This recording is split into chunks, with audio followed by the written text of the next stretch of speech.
got 152 yards. Should be just a nice, comfortable 9-iron for him. They're going to go nuts when he hits this thing.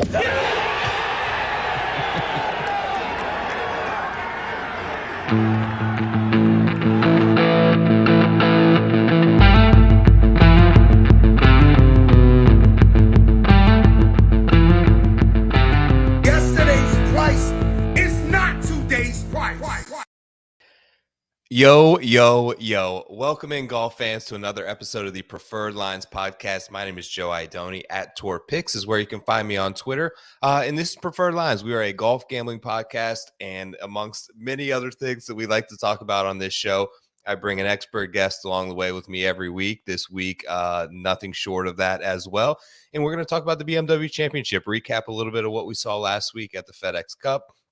The FedEx St. Jude, and look forward maybe a hair toward the Ryder Cup. I know that sort of anticipation is building, so I want to touch on that a little bit, but really want to kind of shift gears to what to expect from Olympia Fields, what to expect from the BMW Championship. To you guys that are here in the chat, my good friends Kareem, Ted, all of you guys, thank you for being here as always and always supporting the show. If you do enjoy this program tonight, make sure to subscribe to the Preferred Lines YouTube channel. It's no longer streaming live on my Twitter feed. I'm shifting over to the YouTube page, going to try to steer people in that direction and kind of see where things go. Before we get started, as always, brought to you in part by the Fantasy Golf Pod, my boys Chad, Jish, Eric, all the crew over there. They've already got some content in terms of the first look DFS stuff out this week. More shows coming later this week. Make sure to give them a follow. They're working, as I mentioned, on building up the a new YouTube channel. So PGA Tour caught them up in some old Bryson putting videos from 6 years ago and got their channel shut down. So please support them in helping to build back up that audience, as they are great people. As I always like to mention as well, if you want to further support the show, if you enjoy the program that you're watching tonight, preferredlinesgolf.com is the website. Go check it out. Give me some feedback on it. I'm still working through the site, but all of the old podcasts, all of the old videos, any of my written content is up there, as well as merch for the show if you want to get a t-shirt or a hat to support. Chad, yes, sir. Welcome in, man. It's good to have you here. And now it's good to have the next guest on the show. I enjoy talking to him as much as I enjoy talking to anybody in this space. He has got a new website and company that he has started and co-founder with and began to launch into the space. And I just am thrilled to have him back on here for the fourth time ever. Welcome back to Preferred Lines. Tambo, what's good? What's good, man? Always good to be on with you. Can't say enough good things. I said this to you. We're talking a lot pre-show and just even earlier today over DM on Twitter and stuff. But I love hopping on, chopping it up with you. And yes, we'll talk golf. That's what we're actually here for. But just in general, you're a great dude. Love the stuff that you do. Love all your content. I know the grind that you put in. I saw your tweet today. And just, man, keep crushing it. Doing what you do. I love being on these shows with you. Yeah, thank you, man. So I thank you to anyone who reached out to me. I didn't mean to sound boo-hooey or anything like that. I just it helps me, to anyone who's watching this, to write that stuff down and to put that out there and to be a little bit vulnerable in a sense to the enemies and the swords that often come flying at you through social media. And I have found that oftentimes by taking that risk and putting how I'm feeling on a particular day or a particular hour or minute out there, it helps me. It's therapeutic for me, and sort of, one, holding myself accountable to the goals and how I want to change, and two, to just sort of get it off my chest to someone that isn't so close to me where I'm going to feel like they're judging me in a certain way. So it's an easy way for me, but I genuinely appreciate anyone who's reached out, yourself included. And it's just things that we go through, man. Is we're trying to do a lot. And I know we talked about how you're in a very similar position family-wise. So we both have extremely supportive wives who support our content. I'm working another job. You have sort of transitioned into building this entire new platform. We both have young children the exact same age, 6 and 3, which we care deeply about and want to devote as much time to them as we possibly can. But we have this exterior passion, which is golf, that we really need to feed our soul in a sense.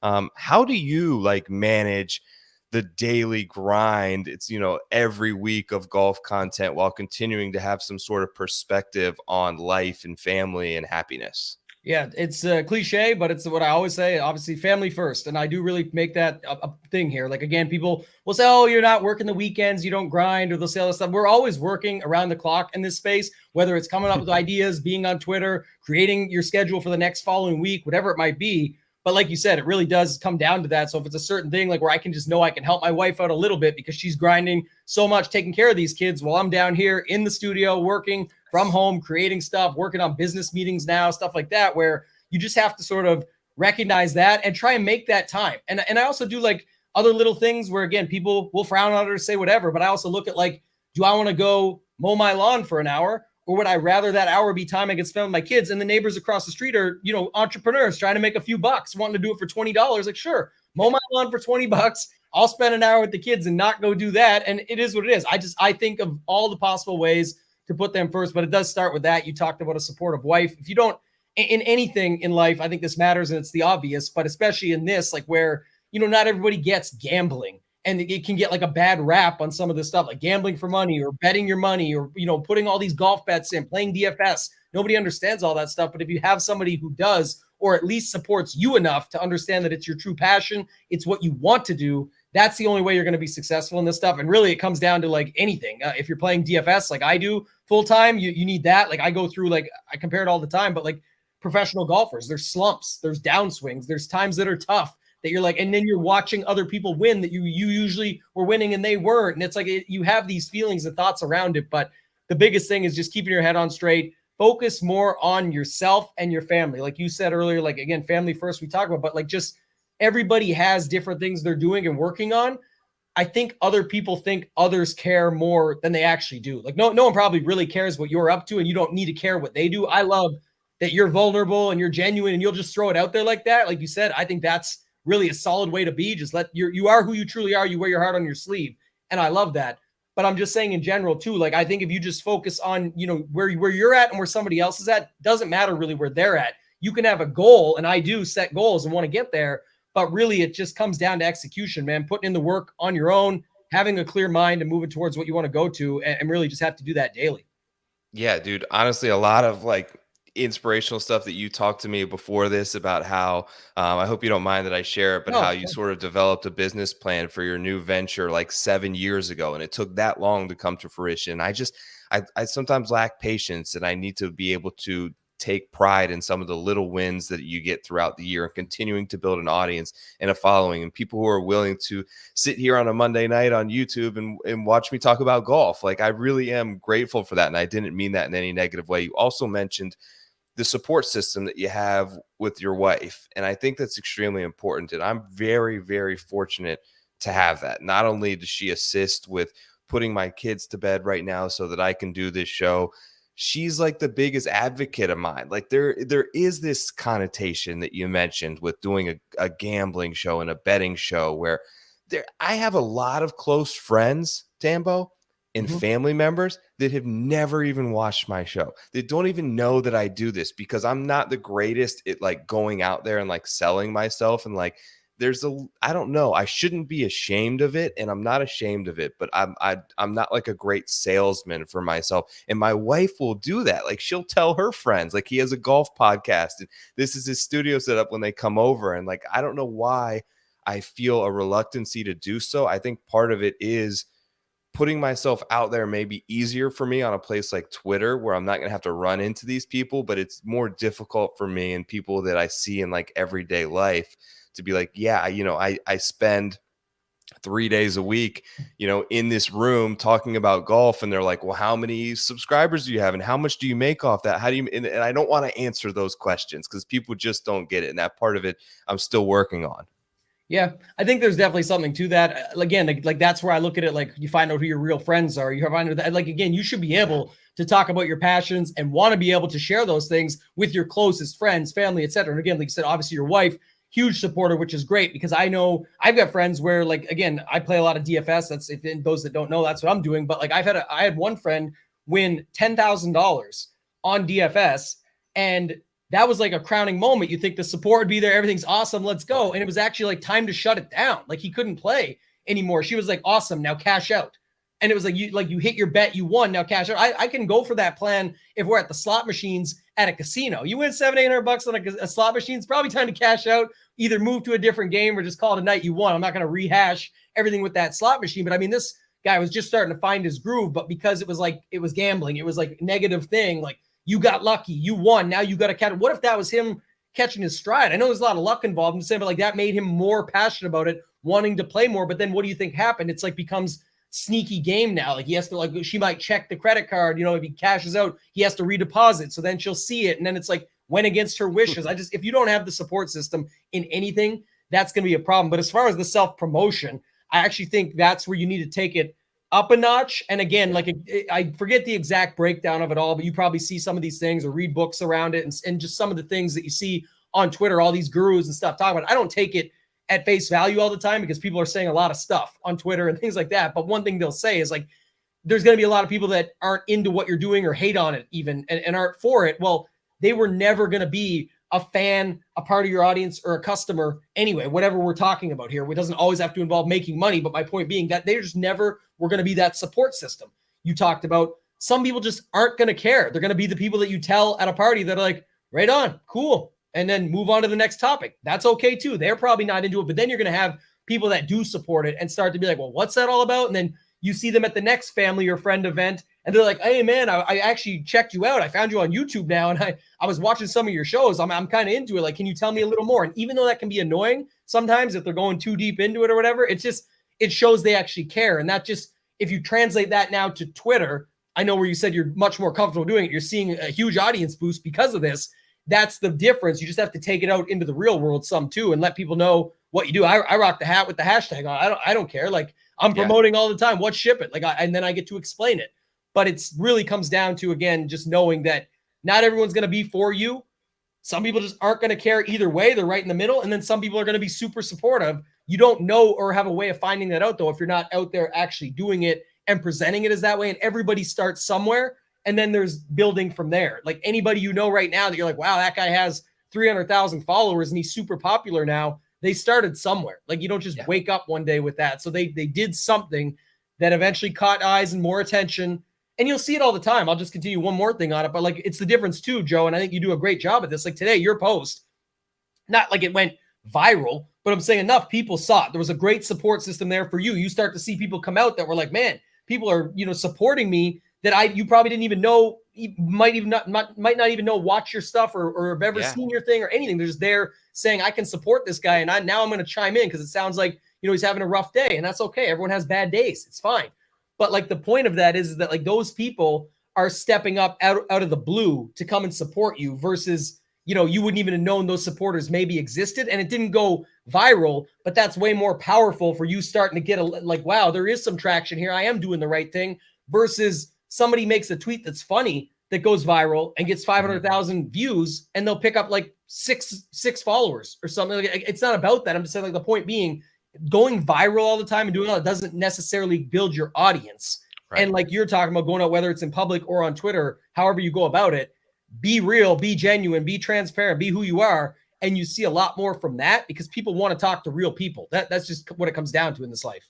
Yeah. Those are sort of, in an effort, I've been kind of working on basically like a pitch deck to send to potential people for the upcoming season. And like, I was trying to think of the two pillars of the show. And that's what I thought. It's authenticity and it's credibility. Like, those are the two things that I want to remain true to. And I think are the most important things when developing, like, especially with developing content around DFS or gambling. Like, there are big names that will carry a lot of weight. You see them on golf coverage. You see them on Golf Channel. You see them on ESPN when they're talking about betting, and they aren't able to establish any sort of credibility there.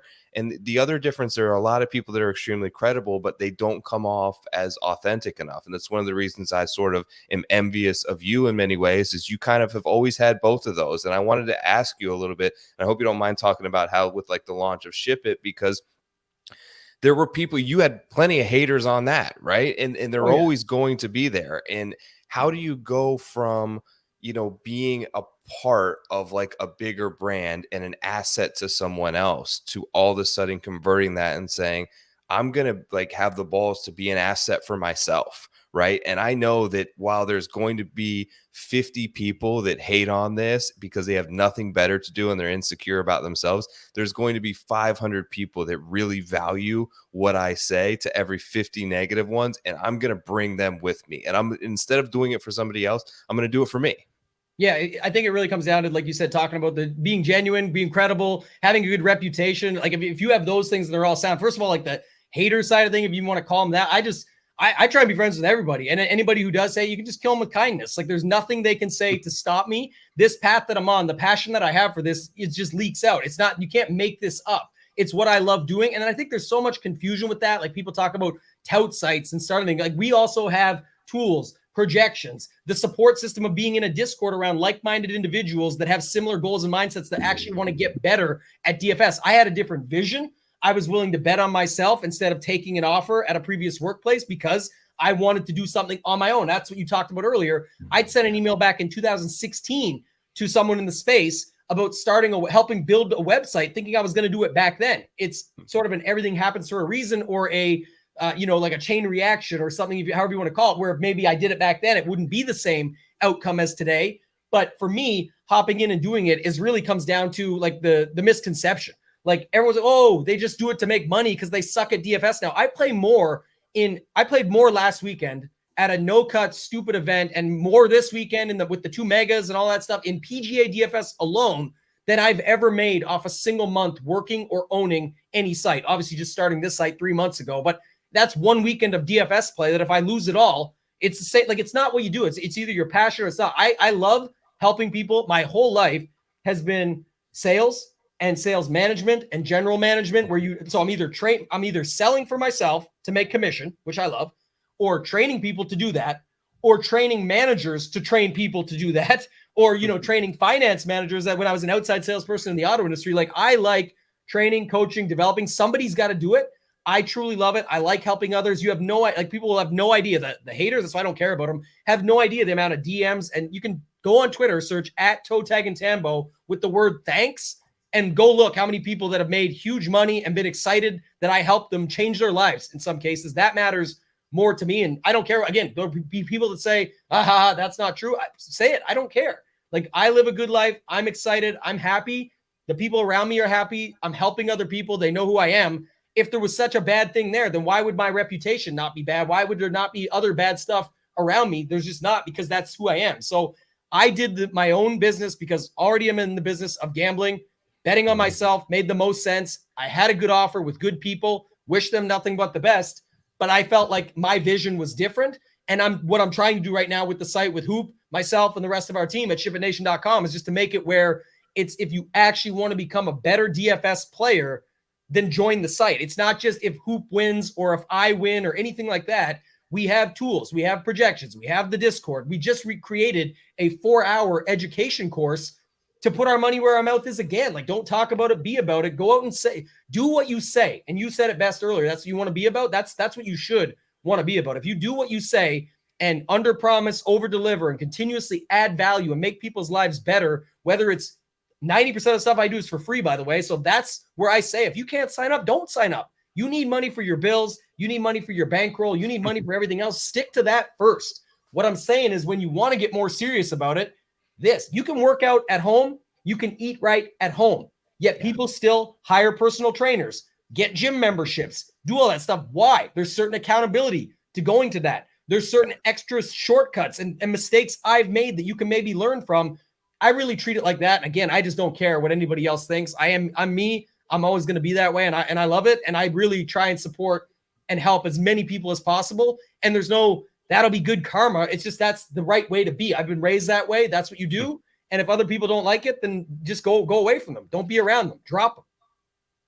It's so well said, dude. And when you say, like, don't just talk about it, be about it. I can remember when, like 3 or 4 years ago, I had like 1,000 followers. I didn't know you at all, right? I reached out to you in DMs. You responded in like 20 minutes. I talked to you about hosting this crazy idea of hosting a golf tournament. You're like, what can I donate? What can I sponsor? I'm going to come down. You were like super awesome to all the people that came there. It must be cool to, like, I know you've won a lot of money on DFS golf, and you're probably the best. Like, when I've said this multiple times on the show, so I'm not just saying it because you're here. You can find old clips of it. When people ask me who's like, you're in my top 3 players that like I know and I have a relationship with. What is it like to see, though, people that you've sort of put through a 4-hour training course system and people that have utilized the tools and the process that you're using have success? Like, are you finding more enjoyment when someone who's joined Ship It Nation comes to you and says, look, I just won $2,000 this weekend using your strategies and what I learned from you, versus you going out there and winning like 10K? Like, it has to be such a rewarding feeling to see people sort of have that success. Yeah, and the nicest part is usually not even in the same class. Like, if I'm in the mega this weekend, which is $4,444 buy-in, like somebody winning 10K, I'm stoked for them and I'm excited. And we're sweating it in the Discord and we're rooting it home. And what do you need? And I'm going in and calculating like what they need to not happen. So like a guy had Trevor Cohn chip in for an eagle on him a few weeks ago in the Discord. And it was like, oh shit. Like, I was like, dude, that is such a crazy outcome for this to happen. Like, for him to chip in for eagle to cost you this, but he still made, like, I think he made 10 grand and that was for 50. So it was a huge swing. But the point was, or it was 20 versus 10. It was a big swing either way. But the point being, we were still there having fun with it and rooting in, and I'm out. Like, that's what I don't understand why people are like anti-sweating a guy. I'm anti-sweating, and that's when like you're leading a tournament, you're sweating against the people behind you catching you. Yeah. That is different to me than when people literally hate on someone or anti-sweating, like, I don't want this guy to win today because that would be bad for this. Like, why? You have no chance. And this is, again, you think Ricky Fowler gives a shit? He got made fun of by all of us for years. We joke about him giving the high fives after on the green. That's fun content, and we're joking. Ricky lives a good life. He went through some crazy downswings and spirals, but meanwhile, he had a new wife, a new child. Like, there's other good stuff in his life. People forget. It's not just about the golf. And then when things got right, he gets back and gets rolling, but he gets made fun of for high five. He's out of the tournament. He can't win. What, you want him to stand back and be mad in the corner, or should he go say he's happy for his buddy? Like, I can't understand that when people are just completely against it, because to me, it makes no sense. And that's why that sometimes I will convert to, compare, I should say, and talk about like DFS professionally, because I know it's like the small 0.01% that can even do it or do it. And that's fine. Not everyone has the time for it. That's what the site's about. And I talk about less is more. Not everyone has time to watch 10 shows a week and get it all. That's why I do the tidbits on Twitter. I try and literally package it up of the stuff I find the most interesting or the best stuff that I can find and put it out there for people, which is also free, to just get more information from. And in turn, you do grow your audience and people find out about you. But it's also like, at the same time, I'm passing along information that other people have said. I'm winning with that. People say it all the time. I can't sign up for your site. I don't have the money, but I love your tidbits. That's what it's all about. If you can't sign up for a site, it's fine, man. Like, everything's going to be all right. There's enough people that can and want to and will, and I want to help those people when they do. But if you can't, I'm still doing tons. I do, like, anything that I get asked to come on, I'm very appreciative of it. I always want to support where I can, and I love chopping it up with you, like I said. So this is a no-brainer. But all those Mayo shows that I do, they're all free shows that you get to catch. Kenny and I do the Golf Degenerate show every Monday. It's free. Yep. Football season with Mayo, free. The other stuff he's got me on, free. Like, I'm doing as much as I can to help others, and I don't need you to sign up for the site. If you want to, that's where you can see. I always say, if you like the free stuff, you'll probably love the paid stuff. I pour my heart and soul into it to make sure, and the rest of my team, everybody that's there, we've kept it small and niche team, because we want to be able to have the best in every area and have stuff covered for people so that they can actually feel like, okay, I want to play some MMA DFS this weekend. It's not just Tambo saying he's going to do MMA now because he plays it too. It's two guys that play it, Title and Marley, that are very good at it, that are great not only talking about it like we do with golf, but applying it to the DFS side of things, the game theory, how to build tournament lineups, things like that. So that's what we're trying to build. I just want to make sure people know, though, like, that's kind of the key, is like, if somebody's there, I don't understand why people root against them. That to me is, again, just people you drop from your life because they're just not, they're not worth it. Like, it's just not worth it. I agree with you there. I don't get it either. I'm curious your thoughts on like a time constraints on judging success. Like, what's a good time frame? Because like, I think that's one of the things that I struggle with, and I think a lot of people struggle with, is they maybe we don't expect to happen instantaneously, but maybe we expect it to happen faster than it does. And I try to think back to all of the examples, like you brought up how it took 7 years to launch a site. We see what happened with Ricky with the long layover. We see what happened with Lucas Glover. Like the guy won a major 10 years ago. And I had a friend, a super good friend who I won't mention. I don't know if he wants me to mention it, but he called me after he saw that today just on Twitter. And I talked to him for a half an hour walking around my workplace. And he was like mentioning like this guy won a major, basically went away. He didn't even get in a major this year. And like all of a sudden he's won 2 in a row. And like, I think about that a lot in terms of golf betting and to relate it toward the golf DFS. And like, I'm sure you get people who maybe join join this site or whatever it may be and want to, it's tough for a month. And do you judge success based on a year, based on a month? Like how long do you have to let it play out to really feel like you achieve the metrics you were looking for, or maybe you need to do more to do so? Yeah, good question. I think for sure, for me, I can only talk to that, I guess, for me is a year. Like I do all my goals yearly. So I set up my goals for the year with both personal, DFS, and now business. And with business before, what I called business was like when I was working at other sites, it would be usually metrics around like Twitter, things like that, like things that I'm trying to do. Like if I have goals of a certain amount of tweets to do, or like things that I do that I think will help hit my goals that are for the season, I would set that up. But I think the thing is, what you have to know what your passion is and what your true long-term goal looks like. And again, you never know the final thing. Like for example, if I win a Millie Maker, that would be amazing in DFS because that's what I play and that's kind of the ultimate thing if you hit that. But it wouldn't be like I won a Millie Maker and then I've hit my goal and I quit, right? So that to me is like, again, for my own personal stuff, I set my yearly goals. People are making fun of my guy right now, Justin Thomas, keep it golf related, but he's done this forever. You've seen tweets about it from the PGA Tour and him talking about it on his own Twitter about setting up goals, and he does them yearly on certain metrics with strokes gain data and things like that and wins and things. I set all that stuff up myself for DFS. I mark them off every 2 months or so. I'll check in so that I'm not doing it like weekly or anything like that where I feel like I'm too much on top of it because the swings can happen. You just said it, like the Rickies, the Glovers, all these things. You just never know when it's going to come back around. But long term, it's like, obviously I want to see, you don't know what the ceiling is. You just want to keep doing it. I think though, going back to your original point of your stuff and talking to your buddy and things like that, I would just say like, for me, I would look at it like, I say this sometimes, like everyone says, trust the process. I would say, trust the progress. Right. And I say this to get people that are playing, guys and girls playing DFS, and, Stewie's in the chat talking about how many you can help. I tell them that like, you may not hit. Everyone just wants to hop on. That's why we don't do any weekly plans at the site that we're at, because I think like that's craziness, like hopping on because somebody won big and then hoping you get their next big win the next week and then you don't get it and you quit that site and go to another one and just trying to, I know I'm going in circles, but my point being like, I think that's the key. You got to put the time in. That's what it's all about. And then when you do, trust those little progress things. Like if it's maybe you were on a certain show that you didn't know, like I'm just using like any example, like what some of the stuff you say, you get on a show or you get a guest that you didn't think maybe before that you could get, or like those things are like milestones for your ultimate goal. Even if you don't know what the finish line looks like, it's little things like that. So I haven't won a Millie before. My biggest score is 150K in a single score, but it's like, if you get these other 50Ks and 100Ks and things like, and you're hitting your goals and you're doing well, and last season was my most successful ever, it's like that is progress to whatever the ultimate goal is just continuing to be better and grow in different ways. So I think I judge it yearly on those goals, but I have a longer term in mind. Like you should still have like 3 and 5 year goals as well, and try and find a plan of what you ultimately want to do in the end. That's what I was telling you kind of pre-show. If you can find something around that, you may not have it pinpointed exactly, but at least you have a better idea of where you're trying to get to, so you can recognize that progress along the way.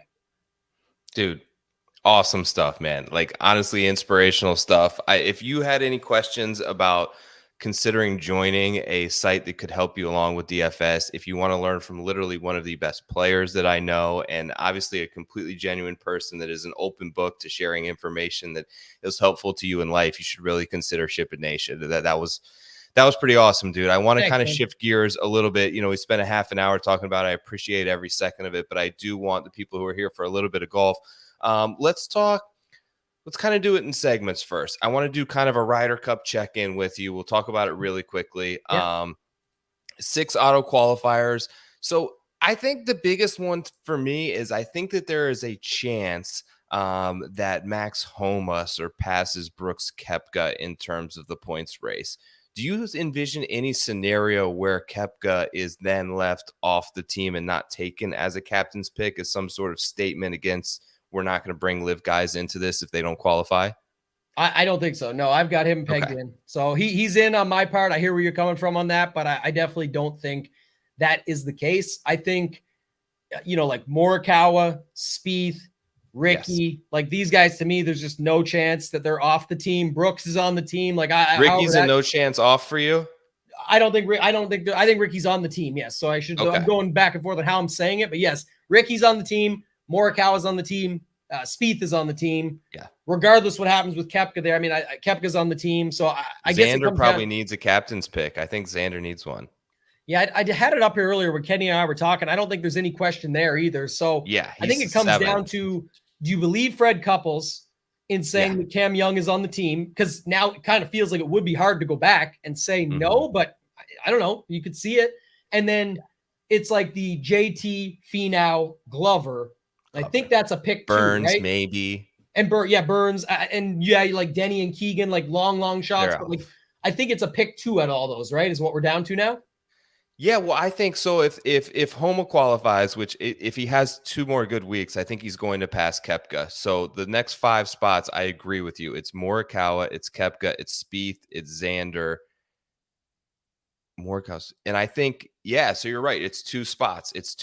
I have Cameron Young on the team. I kind of assume that he's going to get that spot, and I think Ricky's going to get a spot. So therefore, it's pretty much out. So that'd be JT, Burns, Keegan, and Glover out on my team currently.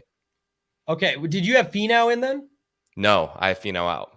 Okay, so I've got it down to Scotty, Wyndham, Cantlay, Harmon, Koepka, Homa, Xander, Spieth, Young, Morikawa, and then Ricky. So I guess then it's the final spot, right? Is Glover. I gave it to Cam Young.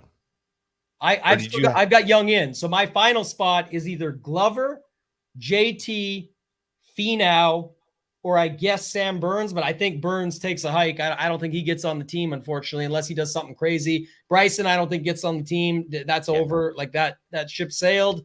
So out of these 3, who would you take? Glover, JT, or Finau? I'd take Justin Thomas, even though he's playing the worst. I think he's like, I think he can muster it for 3 days, man. And I like him in the sort of, you only have 1 day of singles. I think that he's gutty enough to do it. I trust his experience. And it reminds me he reminds me of the great, like a Poulter, like a great European player, like a Sergio, where no matter the form, you kind of want that guy on the team because you know the intensity that they can bring to this event that is required for a Ryder Cup. And it's not only about intensity, it's about how intensity affects your play. Sometimes intensity and adrenaline can affect players in a very negative fashion. You know what I mean? It can build pressure. They don't react well to it. Players like Poulter, players like Sergio, these great, like Tiger, obviously, but Justin Thomas is one of those players where I think you ramp up the intensity, you ramp up the camaraderie, you ramp up the adrenaline that's flowing through your body on the first tee and getting people fired up in a different type of golf event. I think you just want him on the team. Yeah, I don't know if that's the popular opinion, though. So I said this last week, and I doubled down on it again tonight, and I will here too. But I think that's the thing. Like, people are like, oh, Glover 2 wins. You just have to take him. He's hot. Again, Finau probably played himself off of it. Now, I actually like Finau. We're going to get into this in a second when we get to Olympia Fields here. But I'm just saying, again, he has a chance to bump them both if he does something special down the stretch to make a name for himself. Like, to put him back on the team. He's got some camaraderie of his own back then. It's not the JT stuff, but also his argument, or even Zach Johnson's argument in looking at picking him, would be like, I have to tell JT no, like, here's what happened. And there's already that conversation around Glover, of course. But the main thing I would say is, if Zach Johnson, you can't tell me, and this, people would say what they want. I don't care. Boys Club, it is. That's how it works. You can't tell me Zach Johnson isn't calling Tiger on this season when it's the hardest type picks to make of all time, I think, that I can remember. Like, it feels insane with the picks they have to make right now, him especially, to then call Tiger and get his opinion, and Tiger not to say the facts and do a good job selling it. That, like you said, JT is pesky. He has a good Ryder Cup record. He's also Tiger Woods' boy. I get it, but I'm talking about 15 wins, multiple majors now. And then you go and look at it. The guy's numbers say 63rd and 54th or whatever, sure, and didn't make the playoffs. He almost did. He gutted it till the last chip. He gutted it. And then on top of that, it's like he had blow up holes. He had a 9 on a hole here, a couple 8s over there. Those don't kill you in the Ryder Cup format. So I still think it's him, man. I just do. And I could be wrong. And I've been wrong plenty of times and I'll be wrong again. But I'm saying, I think that I don't think they take Glover. I mean, unless Glover does something special this weekend, next, like if Glover goes all the way in the Tour Championship and does something special, that forces a hand. We talked about this as well pre-show about some stuff where sometimes people just force hands and it just has to be that way. Even if they don't believe in it. What's that? It's like a saying, like, cast a shadow big enough that nobody can ignore you or something. Like it's one of those things where if Glover continues to do it, but I also think it's pretty easy right now, even off the 2 wins and if other guys do stuff, for Zach Johnson to say, unfortunately, Lucas, like, man, you did your thing. It was just a little bit too little too late versus other things that happened and how this person closed and what their whole season looked like and where our team was at. This is the case. And people can be mad at it and there'll be people that don't like it and Glover won't like it if that ends up happening. But it's just sometimes the way things work, man. And that's something I could definitely see happening this year. I agree with you. I'm with you there. Let's talk about the golf course this week. So we're back at Olympia Fields. We haven't seen this course since 2020 when it hosted the BMW. It's also hosted 2 U.S. Open and 2 PGA Championships in the past. It is when set up properly, a major championship worthy golf course setup. A little over 7,300 yards, par 70.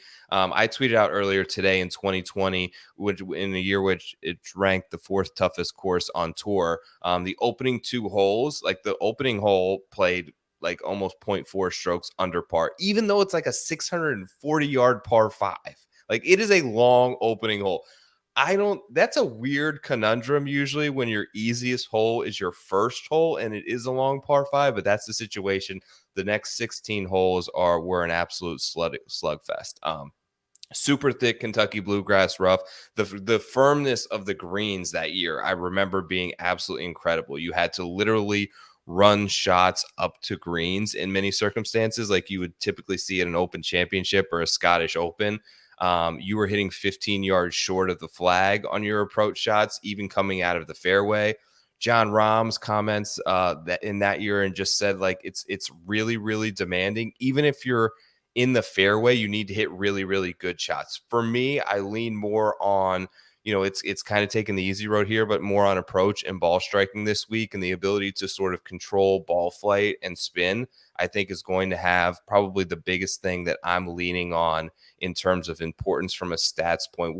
Did I miss anything there on the course that you have to add or stats wise that you think is super important? Well, no, just one note I thought of, though, because I was talking about this earlier with my guy Kenny over there at the Fantasy Golf Degenerates. And yeah, that year he reminded me, because I was like, this is interesting. Like, you go look, everybody went, like, I think Rahm did what Patrick Cantlay almost did this past week. And if he had won, it would have been the first time all season that a golfer improved their score daily and won a tournament. You go back and look at this tournament in 2020, and Rahm did that. Neiman at the time, Kokrak, Casey, a few other guys that week. But it was because, if you remember, you nailed it. The greens were insanely fast, too soon, too quick. And so they watered the greens like crazy. And that's why, like, Rahm went from a 75 on day one to, like, I think it was a 66 or a 64 or something on the last day to go on and win this thing. Only 5 guys under par, even with all that happening. But I don't know what they'll do this time. I think maybe a few more guys go under par for sure. Maybe a little bit lower score, we'll say, and all that you could see happen. But I think you got that part, the rest right. And then the other thing, Joe, I was just going to ask you is that, like, the narrative around these bombers, like, it's got to be like the leaderboards and, anybody in the past at other events that were held here, things like that. People will say it's all bombers. And then there's a couple like Brendan Todd's, Brian Harmon's, Jim Furyk back in the day. But can you really classify that now? What was I know you talked about ball strikers and approach, but are you, leaning off that as well as far as the bombers go and just completely against it? Or do you still try and mix in the all-around spot here, because that seems to me like the best way to go about it?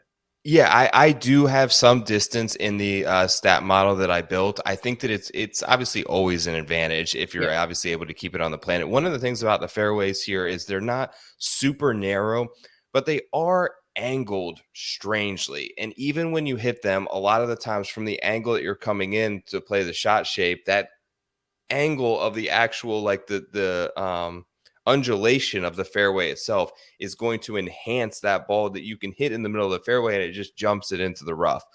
So I think in that situation, like I've seen some people making comparisons to Oak Hill. I've seen some stuff to Winged Foot as well, where people are looking at those type of golf courses where obviously distance played an extreme advantage at those two spots. I don't have it quite as heavy there, but I do lean, I do lean on that a little bit this week. I do have it factored in to a degree.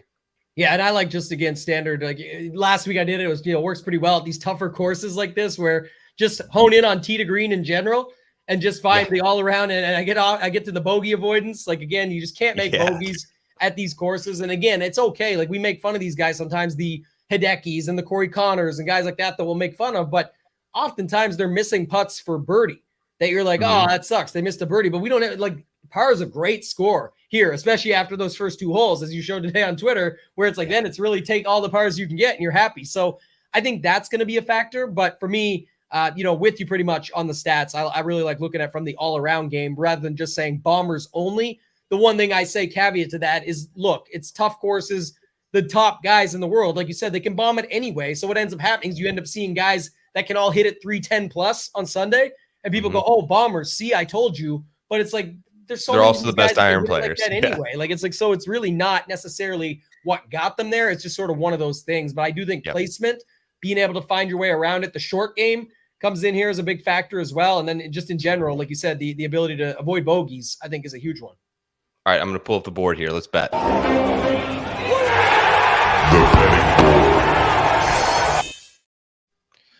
Okay, 1 second as I pull up the board. Oh, where is it at here? Here we go.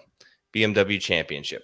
Top of the board, no real surprise. It's going to be Scotty Scheffler and Rory McIlroy, both checking in at plus 750.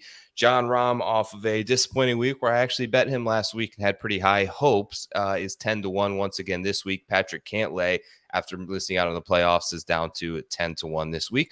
Hovland 16, Xander at 18. Those are all the players with the best numbers available under 20-1 this week. Do you like any favorites, Tambo? Because I'm actually considering for the first time this entire year, I'm like, do I want to just make a Scotty Scheffler card?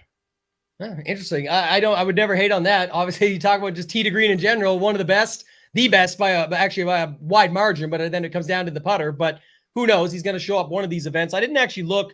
How did he finish with the putter last week? Do you remember? I could. It was bad. He lost 3 strokes putting last week, which was one of it was basically one really horrid round though. Round 3 is what it was. So on the week, he still lost almost a stroke overall, but still, yeah. So I guess what I was going to say is, not interesting because it's Scotty Scheffler. You can't really get mad at it. But the guy I really like at the top, and I know people bet Rory, and I'm with you. I was thinking right out of the gate Scotty, but I kind of like Rahm.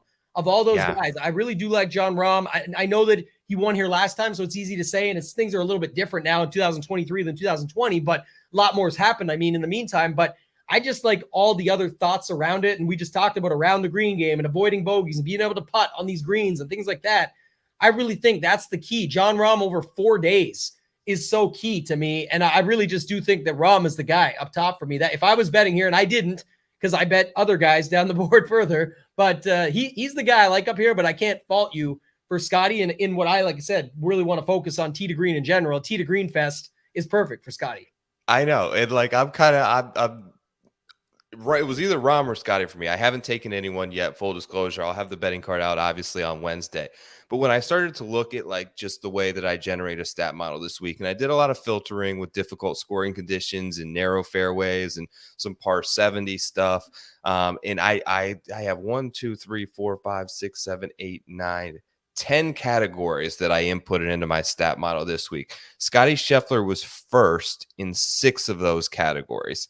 He was second in 3 of them. The only one that he wasn't first or second in the entire field was driving distance, and he's 4th.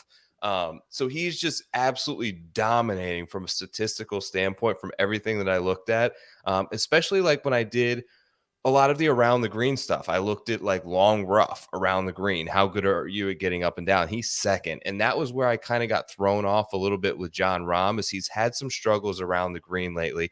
I didn't think the iron play was super crisp last week. He barely gained, I think, a stroke on approach. which if you're not going to gain a stroke on approach, he needs to really have that honed in. And he was like 41st in around the green. So you made a good point about that being important here, because the greens and regulation ratings are obviously down, and the rough is 4-inch thick Kentucky bluegrass. It's super thick, and the greens are difficult to chip on. If you miss greens, you're going to make bogeys. And I think that is where Scotty has really excelled at not only that around the green game and avoiding bogey, which he's also number one in, but he's also number one in greens and regulation gains. So those two kind of go hand in hand to a degree, but he's playing so well. It's just finally, I feel like, a consideration for me when you narrow down the field. And I just think it's a great course fit for him. Yeah, and one thing I would say too is I guess that's also why people are either, I know some are going Scotty, but it feels like a lot more, at least for me, perusing Twitter and just going around it, where people are on Rory and they're just taking it because it feels like there's less, if you want to call it like, less bumps on him or something, where they're saying like, okay, Scotty, but the putter, and hasn't done it lately, hasn't got the wins that you would expect. And then people with Rahm are making that case. And there's things that you could say about him. Rory just feels great. And then coming off another strong week last week where he actually ended up only losing by a stroke. Mind you, didn't feel like that down the stretch. He was, it wasn't like he was super in the mix. Right. He actually was. It just one of those things, but it does feel like, for me, Rahm would be the guy if going here, but that's why I don't think a lot of people are. And if they are, they're just going with Rory. Yeah. A couple of guys in this next range that are interesting.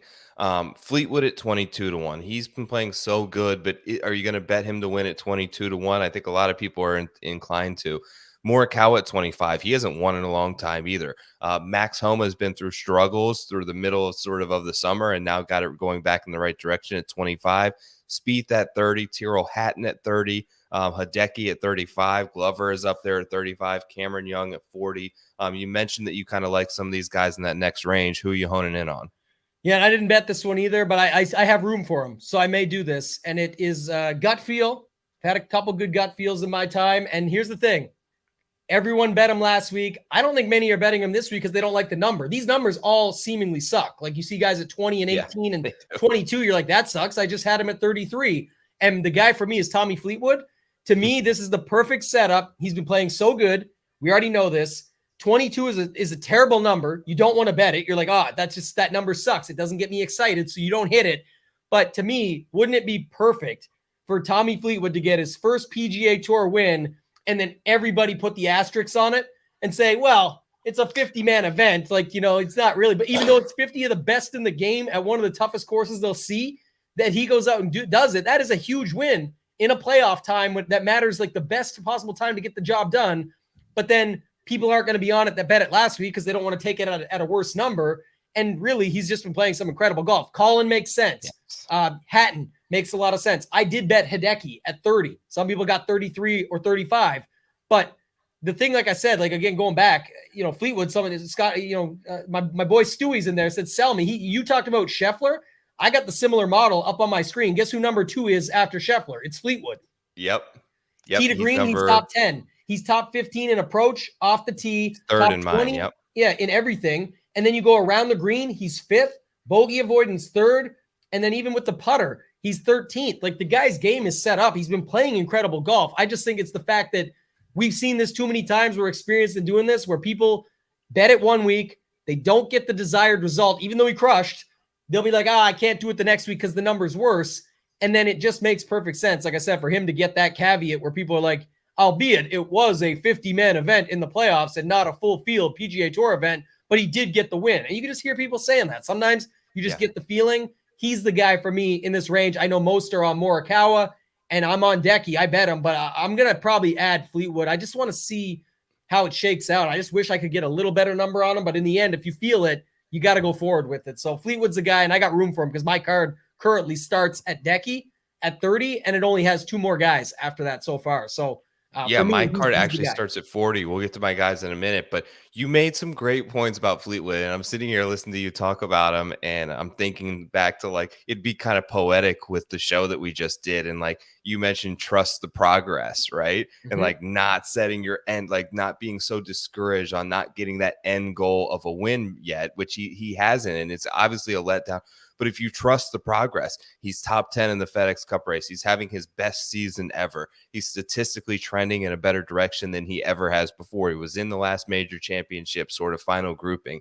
trust the progress. And even though you may not be getting the best number, I do think that it may be a situation where I don't think I've seen him on anybody's card. And I've seen a lot of Colin Morikawa. I've seen some Homa. I've seen some Hideki. I do think you may be able to get a 25 potentially by the end of the week, but it would make a ton of sense. The two guys for me, though, are both in the next range. It's Ricky at 40.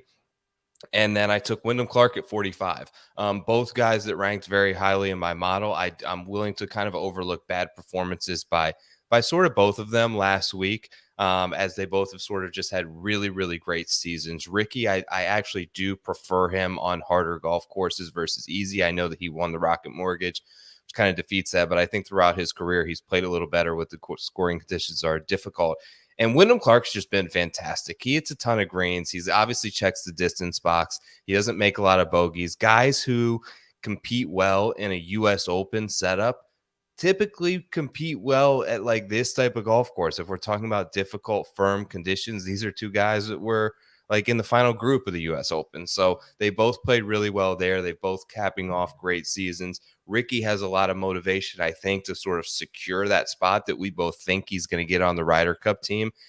Two guys with a lot to play for, and I think generous numbers at 40 and 45 in a limited man field, which allows me some flexibility to go up top and potentially grab Fleetwood if I want it, or even make a move on Rahm or Scheffler.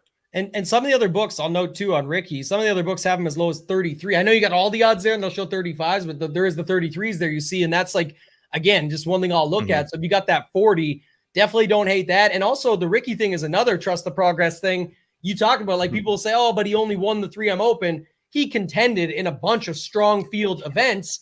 And it's like, you can't help it. Like I compare back to the DFS thing. I said, I don't care if I win the Millie Maker at the BMW Championship or at the US Open. If I win the Millie Maker, I'll take it wherever it happens. He'll take his win when it comes. That's golf. You play to win.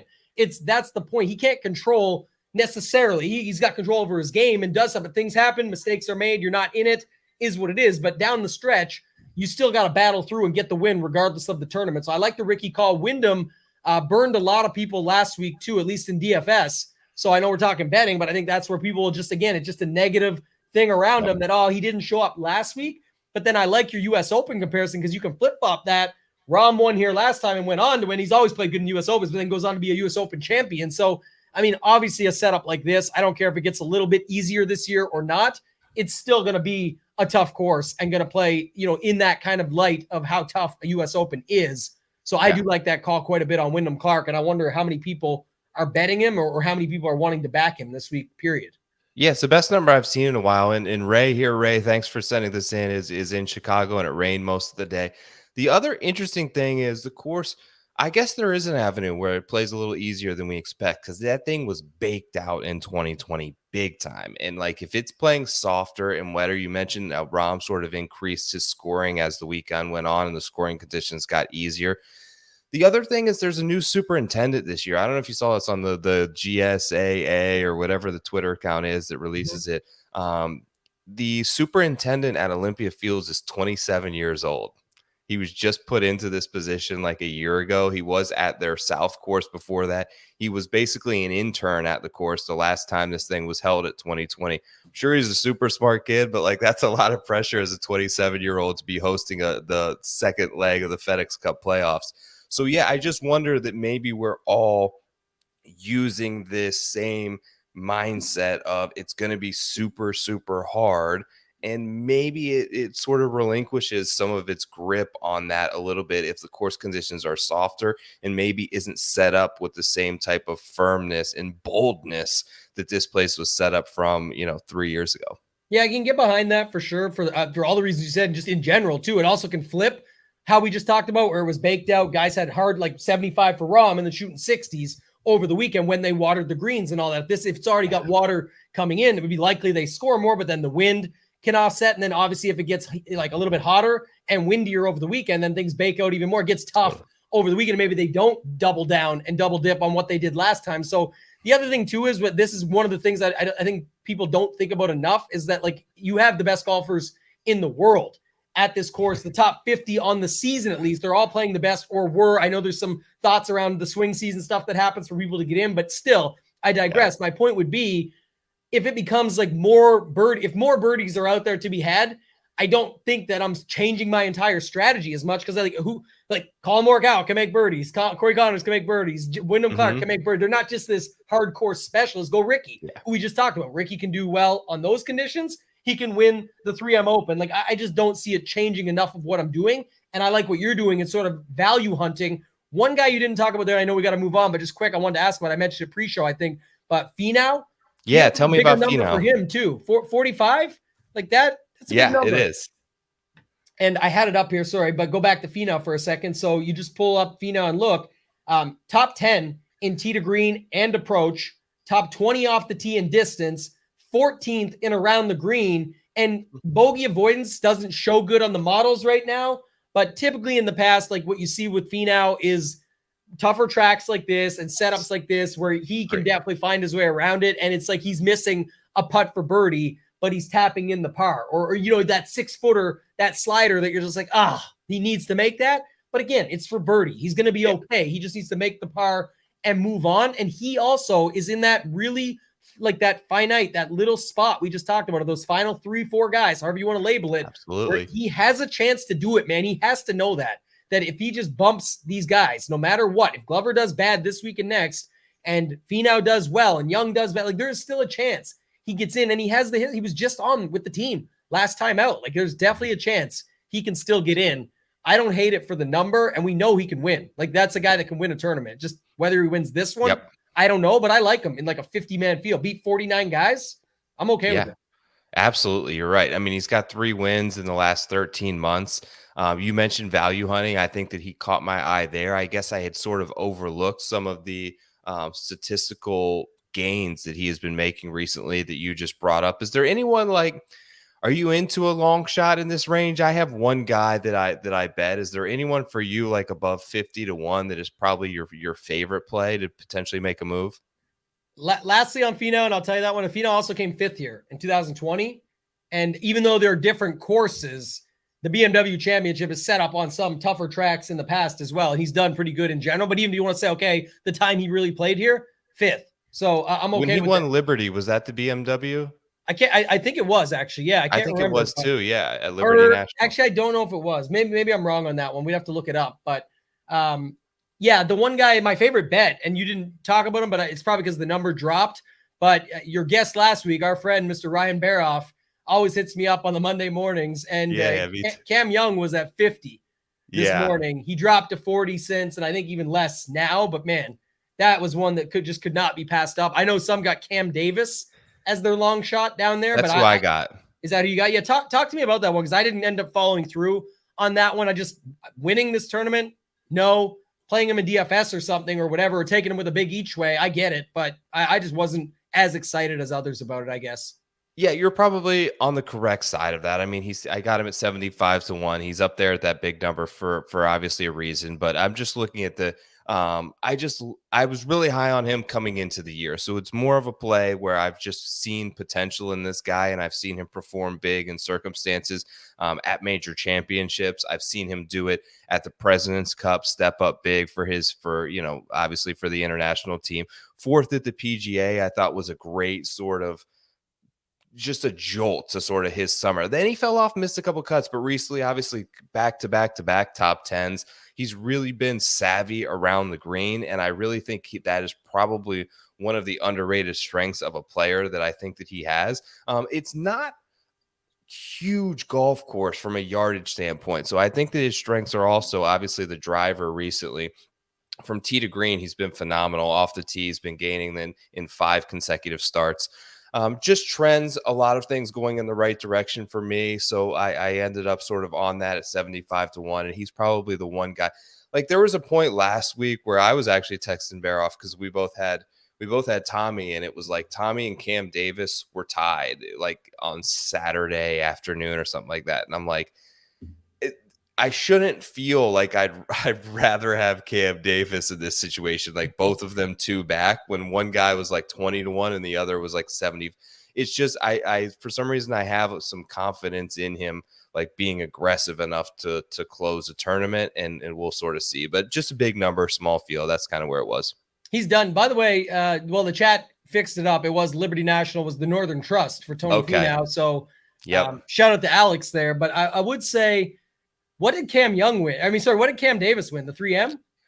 Cam Davis won it was Rocket Mortgage. It was Rocket Mortgage. That's right. Yeah. I was going to almost say that'd be funny because we just made all this case for Ricky earlier on a 3M win, but it was Rocket Mortgage. You nailed it. It was RMC. So the other thing was the last couple guys there, like Benny Ann, he was similar number. What's he at right now versus Cam Davis? Because he's another guy. Okay, so Ben On is 55-1 best available on these books, at least. Yeah, I don't like that. I'd rather the 70 on Davis at that point because to me they're similar. I don't think they're going to close, but that if you're taking a shot. And then the other guys that showed up for me a little bit in some of the stats you were looking at, but again, probably better DFS plays. But like Brendan Todd, Eric Cole, and Chris Kirk. Shank. Okay, Kirk. Shank is on there. He'll be popular in DFS, but for guys that popped in the similar stats to Cam Davis, that looked like Cam Davis light, and that like Benny Ann came 12th here back in 2020. He was up there. Todd was obviously even better than that, and they still have these stats that are coming in playing decent golf, but like Todd is 125, Eric Cole 125, and Kirk's 150. Again, I don't think they're going to win, man. So it's like really hard to do it, but that's the guys. I think just again better DFS plays than they are bets. Eric Cole, what a stud of a year for him! Like he just makes so many. Like I'll flip on the app and he'll be like 3 under through 3. I feel like all the time. Yeah, funny story. When I was just in Minnesota at the 3M Open, actually met Eric Cole's caddy because one of the guys that was there for the Fantasy Golf World Championship, his wife is good friends from high school with Eric Cole's caddy. And like, man, Cole was in this thing. He was T9 going into Sunday. We're out at the pub and dude is there again, the caddy. And I'm like, what the hell is going on? He's got huge 2 stout beers, big dogs. And I'm like, man, and I think he drank 4 of them. And they went out and shot like a 1 under the next day. And I was like, I don't know how it works. Like, I don't know if people care or the rules or if Eric would know or care, but I just thought it was funny that he's out there taking down some big dog beers and getting the job done. It was at least 4 or 5 of them over the course of us being at this pub. And man, I was like, this guy is pretty aggressive considering he's got to go with he's in the top 10 finish chance at it tomorrow. And they still had a decent result, but I guess he was looping on the Corn Ferry Tour, didn't have a bag. Eric Cole needed one. It just worked out, but he didn't expect Eric Cole to have that season. And he was there for the Honda. So he made some good cash off that, but he actually missed the Mexico Open. So he was like, that kind of sucked, but nothing you can do. Like, again, you just don't get your cut for that. But he was telling us some cool stuff and some good stories. So yeah, Eric Cole, man, just one hell of a season in general. Just a crazy setup. And I think he's my buddy Dave played in a lot of minor league events with Eric Cole and like knows him pretty well. And he's like, it's just crazy that like he was good, but they're all good. And like to see someone like finally like get a shot like that and take advantage of it, the Honda, but then like hold on, like no, this dude is just going every week, like performing at the Fedex Cup Playoffs. He was like leading Oak Hill through like Friday. Remember that before the weather delay? He was like leading the PGA Championship. Like he's having just an awesome like year and like making the absolute most of the opportunity that he was giving. It's really cool to see. Trust the progress, baby. That's the thing. He was always having good progress. You just never know when the breakthrough is going to happen. This is one heck of a breakthrough for a guy like him. I think they said he's the only rookie to get through to the top 50, maybe. I could be wrong. Wow. I thought I saw that stat today. There's a lot of longtime players there. So I think it makes sense. I think he is the only rookie. And funny enough, most rookies, you don't think of that age, but for him, it's not old. It's just it feels old for a PGA Tour rookie these days. But again, you just never know when it's going to happen. So sticking with it has paid off in a big way. So kind of good way to probably wrap things up, but definitely good to see for Eric Cole. Very cool, man. What else do you got content-wise this week? Tell everyone where they can find that stuff. Yeah, Fantasy Golf Degenerates just recorded with Kenny Kim. It's out there. It's our second last because obviously next week's the Tour Championship. Myself and Hoop will be on the Ship It Nation YouTube channel. It's just youtube.com/@ShipItNation. Be on with Mayo. We're doing, I think this is our last week. We're going to do the in-studio show. So we're not doing the Tour Championship just based on, again, the smaller field and starting to get into NFL gear. And then, of course, everything over at ShipItNation.com. I appreciate you letting me talk about it some, Joe, and just love being on here with you. But a lot going on over there. It's not just PGA. We do have NFL coming up, NBA, NHL, and then currently we've got MLB and MMA with PGA. So 6 major sports, best ball, a great community in the Discord, very cheap to get in. There's a new bundle price up right now that ends when football starts. But either way, great great time to get in and join the nation. ShipItNation.com. Thank you. At Toe Tag and Tambo, thank you for coming on the show. It was genuinely just awesome just to talk to you, and I hope that you guys got some enjoyment from it as well.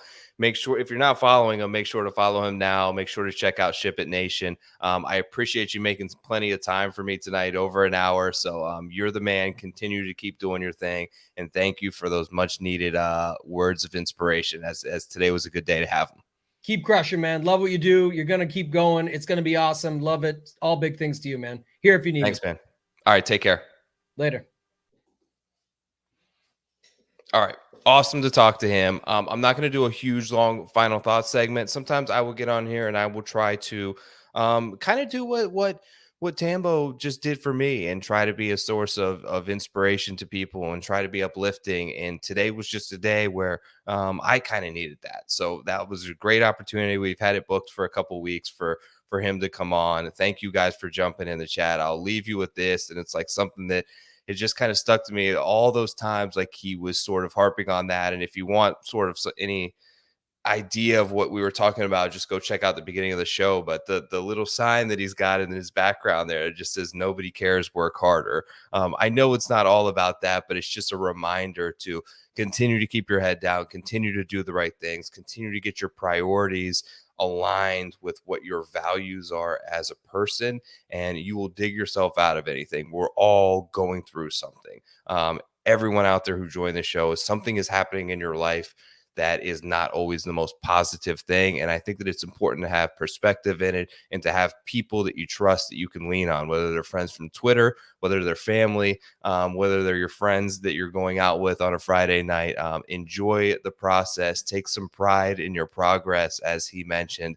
And I will check you all back here next week for the Tour Championship. This was another episode of the Preferred Lines program. Please like, please subscribe, please share with a friend. Please tell them that this might be one of the coolest golf shows that you've ever seen hosted live on YouTube. And I would genuinely appreciate that. I hope that you all have a great week. I hope that you hit a winner this week. Full betting card will be out Wednesday. Have a great week. Enjoy Olympia Fields. Thanks again for letting me bless your screens. Peace.